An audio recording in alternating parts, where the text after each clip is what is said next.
So I've actually never seen Twin Peaks. So any references made on this show, over my head completely.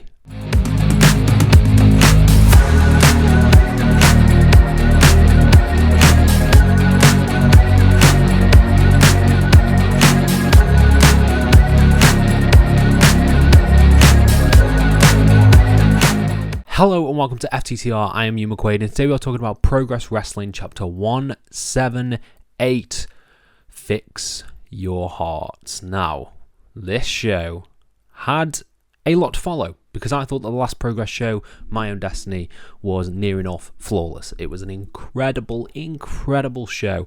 So it feels like it's been a hot minute since we've had a Progress show. We've had a lot of stuff happening in the world of professional wrestling and Brit wrestling in general. So as I sat down to watch this, I was like, okay, this is gonna be a banger. This is gonna have some of my favourite stuff ever. No ropes matches, last man standing matches, retirement matches.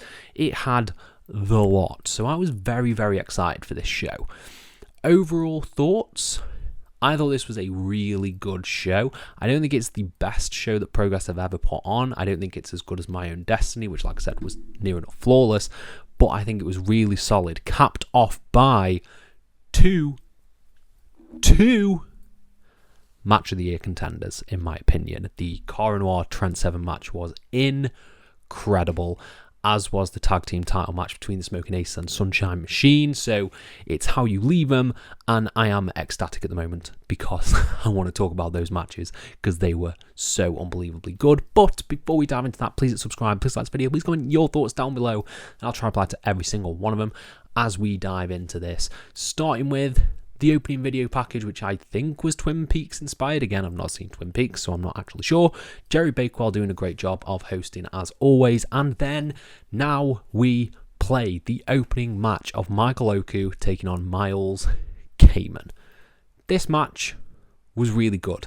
I really like Miles Kamen. He's doing great stuff in North Wrestling. He's doing great stuff in Progress Wrestling. He is a future world champion, if ever I saw one. And he's in there against Michael Oku. Michael Oku, who will be challenging Luke Jacobs for the Progress World title in Las Vegas. This was not necessarily a squash match. This was a match to showcase Michael Oku and re-establish him, because we've not seen him in Progress since Unboxing, which is in December.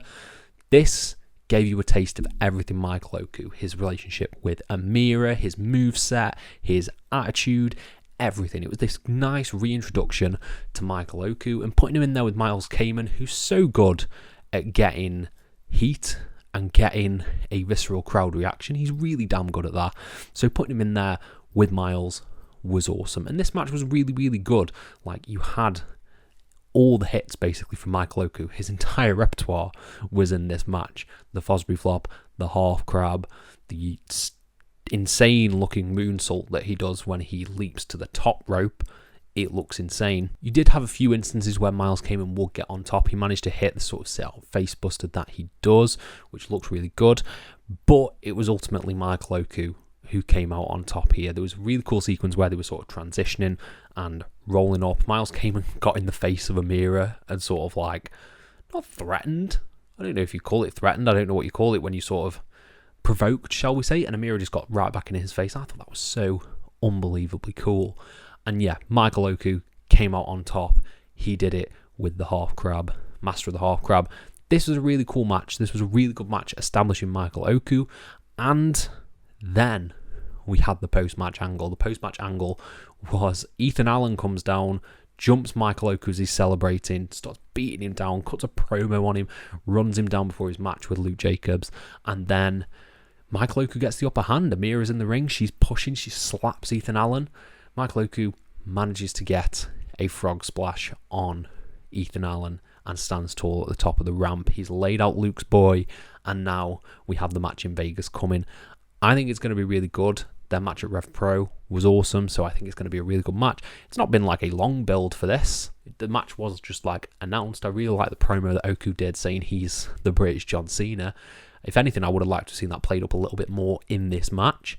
But yeah, I'm really excited for Luke Jacobs versus Michael Oku. I think it's going to be insanely cool. One little nitpick for this, with Ethan Allen being announced for Strong Style, him getting battered by Michael Oku, who's just been through a match. Not necessarily what I've done, because I do think, you want all guys going in Strong Style looking strong. This didn't necessarily make Ethan Allen look insanely strong. So one little nitpick there. But overall, I thought this was solid and it accomplished exactly what it set out to do. Then for the Proteus Championship, we had the champion Simon Miller defending against Gene Money in a Doghouse Rules match. What is a Doghouse Rules match, you may ask? It is a street fight. Yeah, it's a street fight where the only weapons you can use have to have been purchased from a pet shop. Yes. So if you're expecting thumbtacks here, I don't think you can buy thumbtacks at a pet shop. If you do, what pet shop are you going to? No. This is bowls. This is squeaky toys. This is tennis balls. This is muzzles. This is leashes. This is everything you can buy at a pet shop. And this was really fun. This was a really entertaining, crazy, weird, it's what the Proteus Championship does. And it does it so well. It does these weird, goofy stipulations. And I like that Simon's stipulations do put a nice wrinkle on things with the fans choosing what they want. And yeah, this wasn't my favourite Gene Money comedy match that I've seen. But it accomplished exactly what it wanted to do. And that is be entertaining and funny. Getting dropped on the squeaky toys and the squeaky toys making a noise was really funny. You had the tension in there with the number one nephew, Will Cruz. You had all these different variables playing up. Gene Money going to use a kendo stick and saying he bought it from Pets at Home. That kind of stuff, the funny stuff. And Simon Miller coming out on top. It was the miscommunication with Will Cruz, who's been in the bad books of Gene Money for a while now. That miscommunication cost Gene Money the match. Spear to Will, spear to Simon, and then the ups and downs from Simon to retain. It made sense. It just makes sense. Simon with the Proteus Championship is just like, what, two things that go together? Mulder and Scully. It's not Twin Peaks related, but it's close enough. Mulder and Scully is Simon Miller and the Proteus Championship. They just go so well together, and I don't want to see this reign end, especially if he's putting these really entertaining stipulations on them. And we will talk about the Gene Money First family a little bit, but it's safe to say there was a lot of tension here. Will Cruz not in the best books right now. He got the cone of shame put on him by Gene at the end of the match. He got the cone of shame and he got sent away. So yeah, maybe we'll get back to that in just a little bit. Next up, we got a non-title match, as the Progress Women's Champion did not want to have a world title match here, but it was Nina Samuels versus Millie McKenzie.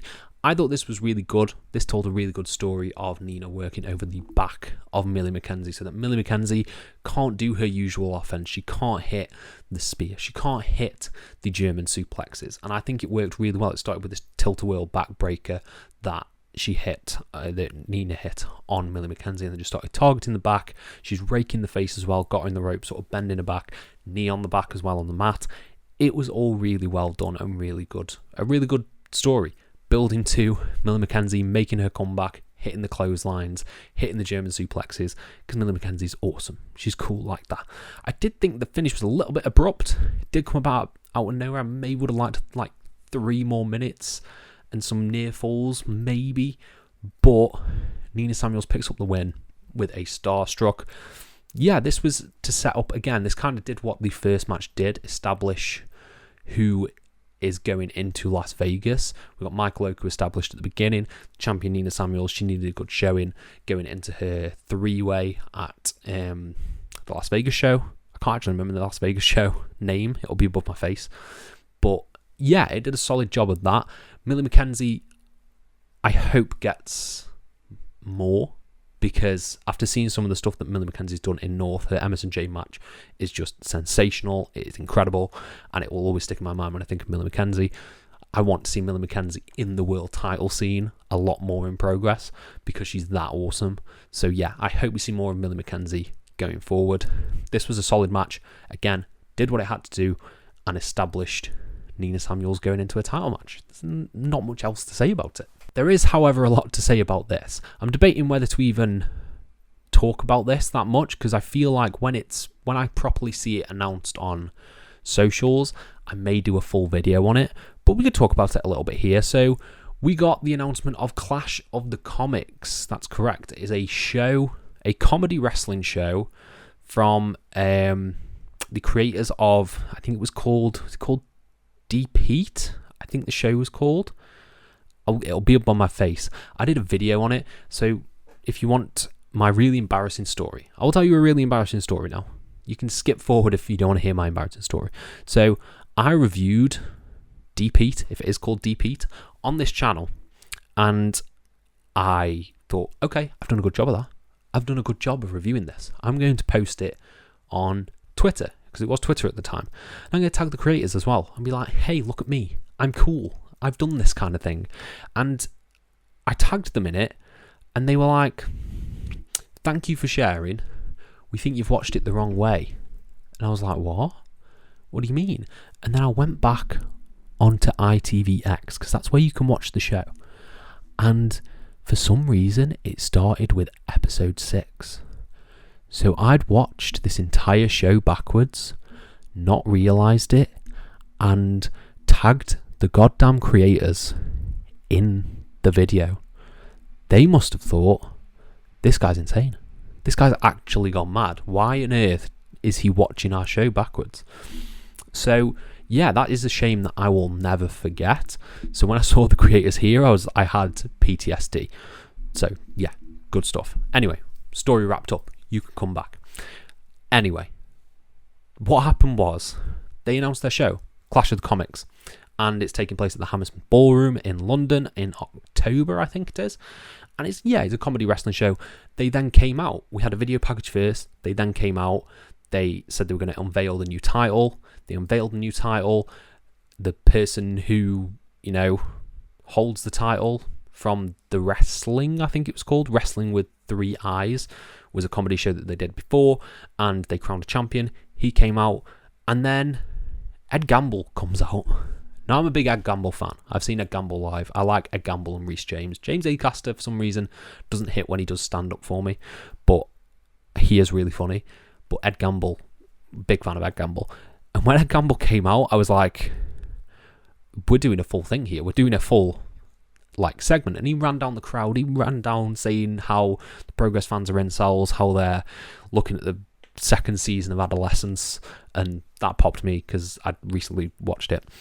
And yeah, this was basically just, this set up the show.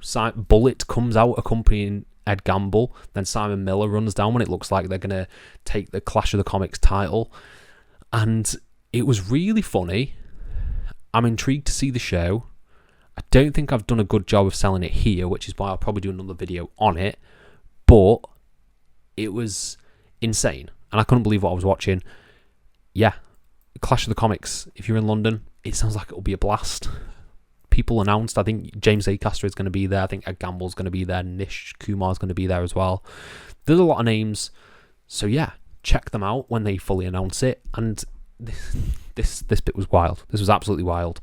And I don't know what else to say. Then we took a complete change of pace as we got the No Ropes I Quit match as Kid Lykos and Lykos 2, Lykos Gym, took on Diamond Eyes, Nico Angelo, and Connor Mills.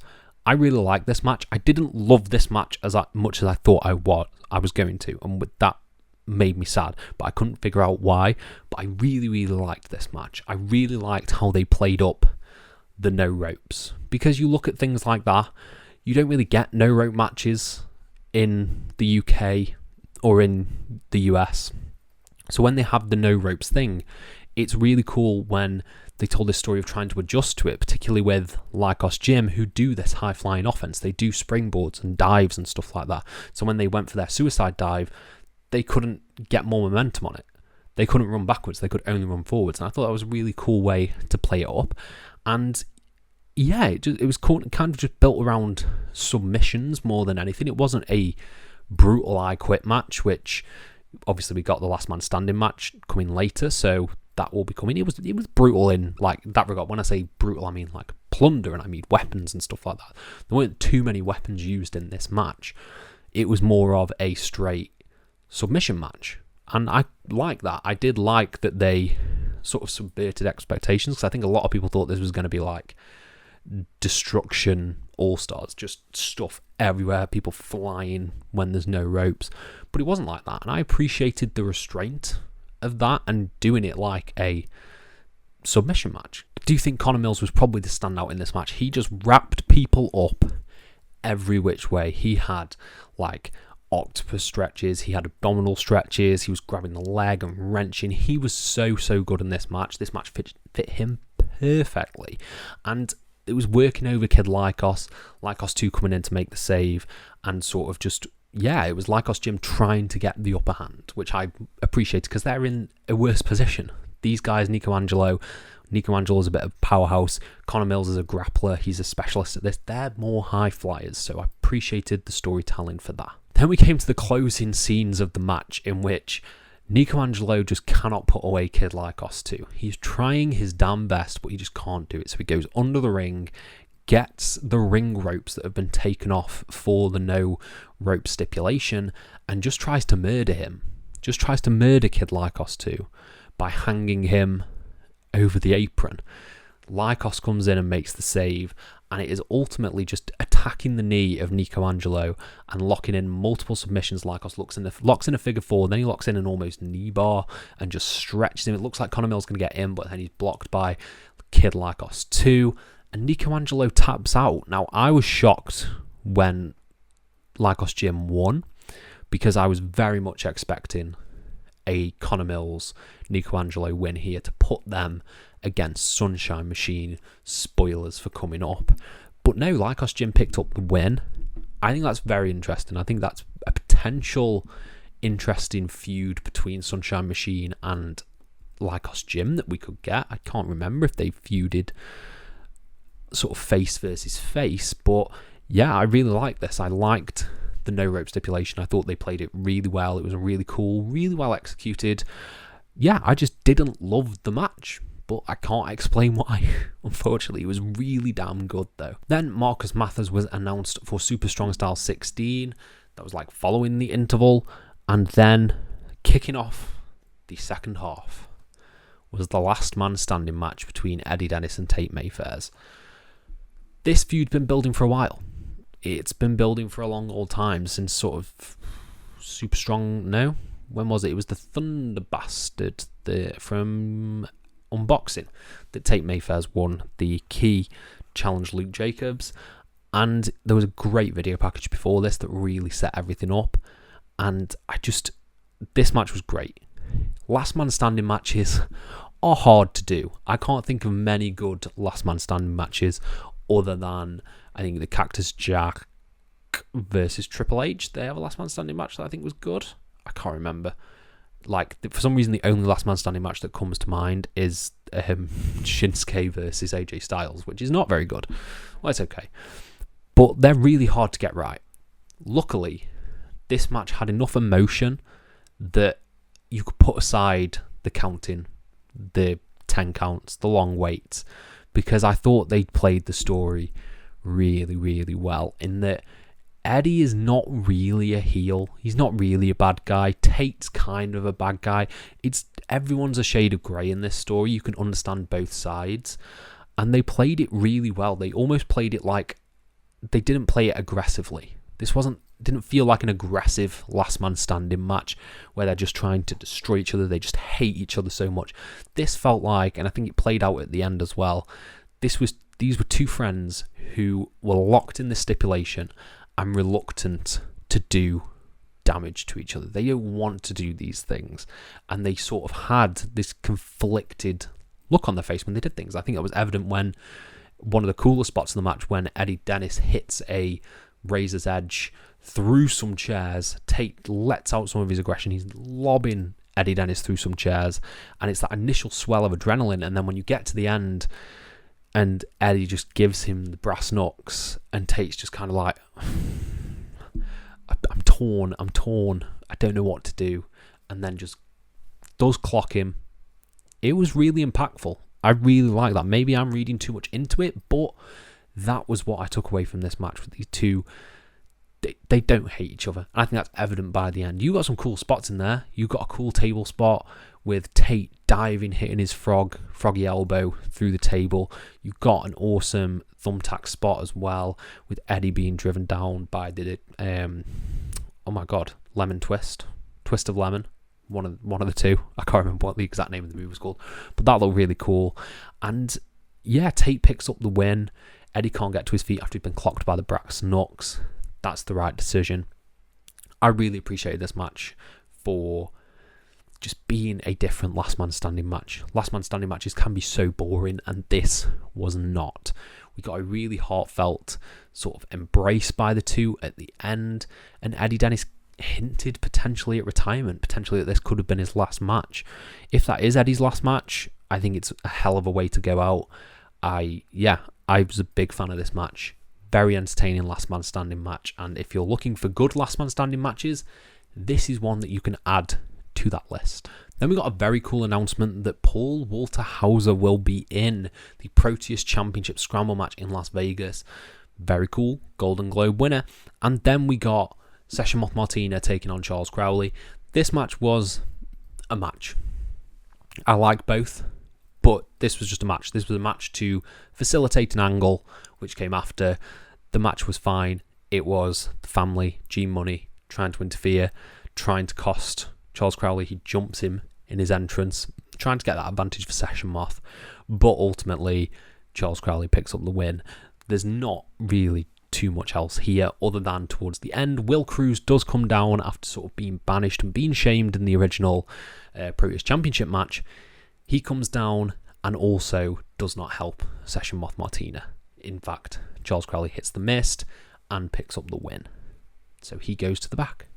Then we get the angle. We finally get the angle of Session Moth, Gene Money, and Will Cruz in the ring together. Gene's not sad. No, he's not angry. He's just disappointed, and that is something that you never want to hear off anyone. And he clocks Will Cruz in the back with a kendo stick. Looks like he gets him right on the top of the head as well. And it looks like he's going to turn completely because he doesn't flinch. He barely flinches when he gets hit, and they're presenting Will Cruz as this monster. And then he looks like he's going to go straight for Gene. Gene runs out. And then Session Moth tries to calm him down, and then she says something that triggered him. I couldn't hear it, what exactly she said, so someone please fill me in the comments below. But he hits a sick Rikishi driver on Session Moth Martina, rips off the number one nephew shirt, chases Gene Money to the back. That looks like it's going to be a match for Las Vegas, Will Cruz versus Gene Money, and I think it's going to be cool. If we can establish Will Cruz as a big dominant powerhouse, kind of like how he is in North right now with Rampage Brown, I think it'd be awesome. I think it'd be a great fit for the Atlas Championship division as well. Him versus Axel Tischer would be awesome. So yeah, I was a big fan of the angle. It worked really well. The match itself was fine. Okay, then we got the match that I was most excited for on this show. Cara Noir versus Trent Seven. Trent Seven's already had one of my favourite matches of the year at Burning Heart Pro Wrestling against Mark Haskins, and he topped it with this match with Cara Noir because, my God, they went out there and they wrestled like this was the main event in the Tokyo Dome. This match was sick. This was so good. You get the icon versus icon thing, 2 generations of progress, the original British strong style of Trent Seven versus the man who carried progress through the pandemic era, Cara Noir. And they just went out there and it started friendly, but it just got more and more brutal. Cara's chest at the end of this was a disgusting red colour. The amount of chops and punishment that he took from Trent in this match is insane. And Trent was also very red on the chest as well. Like, they did not hold back on the strikes that they were giving each other. And that's sort of how the match escalated. It escalated with these strikes, leading to a sick and brutal... He's clearly got this in his moveset. I'd not seen him do it before he did it to Mark Haskins, but he hits a pile driver on the apron on Cara Noir. Then, as it looks like he's going to get a count-out win, Cara's steering a little bit. Trent goes to the outside and hits another pile driver on the floor, and Cara manages to get back in at 9. And that was in like the first 7 minutes or so. Then it just went on and on and on. And the story of the match was that Cara Noir was trying to put Trent away with the sleeper. He felt like that was the only thing he could do. He didn't have the package pile driver. He attempted the package pile driver a few times, but he did not get the package pile driver. He hit the headbutt a few times, and they were just countering each other's moves. It was like a game of chess. Like, as soon as someone had done one and they went for it again, it'd be countered. Cara went for the diving headbutt once, hit it, goes for it again. I think he gets chopped in the back of the head by Trent. It looks sick. Trent's offense as well, when he's like, he goes for the low chop and then DDTs Cara as well, looked beautiful. He went for that again, and Cara instead hangs onto the rope. So there was just this game of chess that they were playing, where they were just outsmarting each other and reversing moves that had already been done, or escalating on ones that they'd already done, like the Emerald Flosion that Trent hit on Cara Noir, then manages to hit from the top rope for a great near fall. But it was the sleeper. It was the blackout sleeper that Cara kept trying to lock in, and Trent would power up, escape, power up, drops him down, Cara locks it back in again. And the closing sequences of this match was some of the most intense wrestling that I've seen, because it was like, is Trent going to give up? They did such a good job with the hope spot. There was one spot in particular where Trent looked like he was going to tap, and I was like, he's tapped. Oh my God. He did it so effing well. And yeah, this is a match you should go out of your way to see. There's more to this that I've not said, like the insane toe snap that Trent did. Trent, he's got that British strong style, shades of Pete Dunne, shades of Tyler Bate, snaps the toes, the bare feet of Cara Noir, goes to snap the finger. Cara Noir flips him off, snaps the finger. Awesome. Then you have Cara sort of reverse that and manage to get a pump handle choke slam. No, not a choke slam. I'm thinking of The Undertaker, that's why I said choke slam. He hits a pump handle pile driver. Trent kicks out at 1, locks in the sleeper. Trent passes out. It was an insane finish, and was one of my favourite matches of the year.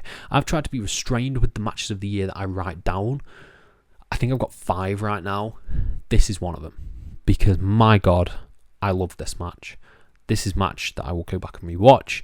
It's probably like easily top 3 matches of the year.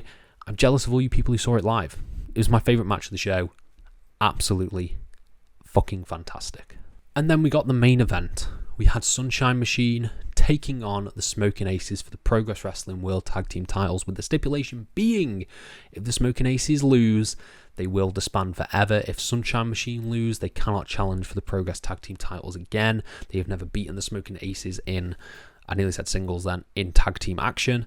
So this is what we get. A blisteringly paced tag team match that really shows tag team wrestling as an art. And I think if you watch all of the Smokin Aces Sunshine Machine matches up until this point, you will love that even more. If you watch them all back to back, it's almost like they tell a story, because the story of this match was there was barely any single moves. This was just each team knowing each other so well, they went straight to the big moves, straight to the tag team moves where they knew they could put each other away. And I loved that. I absolutely loved that they almost skipped a step, and they were like, no, we're tag teams, and tag teams would wrestle like tag teams. We know each other so well. We're going to try and put you away with our tag team moves. And that's exactly what they did here. It was fantastic. You had hot tags, you had dives, you had the insane spot where TK Cooper holds Chuck Mambo on his shoulders and he does a front flip senton to the outside. It was amazing. And then you get the closing sequences of the match where all the drama kicks in, because you got ref bumps. Now, ref bumps can be overdone. I'm looking at you, bloodline matches, but the ref bumps in this match I thought added to the drama a lot, considering there was valid reasons for both to lose. You obviously had set up earlier in the show that there were visa issues with TK Cooper, and I think there still are visa issues, like real visa issues with TK Cooper. So that is a reason there. You've got Nick Riley retiring, I think, at the end of April. So there's arguments for both people winning here. And when the ref bumps happened and you had the near falls, it just heightened the drama so much more. Then we need to talk about the spot that everyone should be talking about, because it's one of the most insane spots I've ever seen. Chuck Mambo has Nick Riley in the ring. This is when the ref bumps happen, so there's a load of chairs on the outside as well. He has Nick Riley in the ring and does like a slingshot. Slingshots him into the ropes. You probably all know what I mean.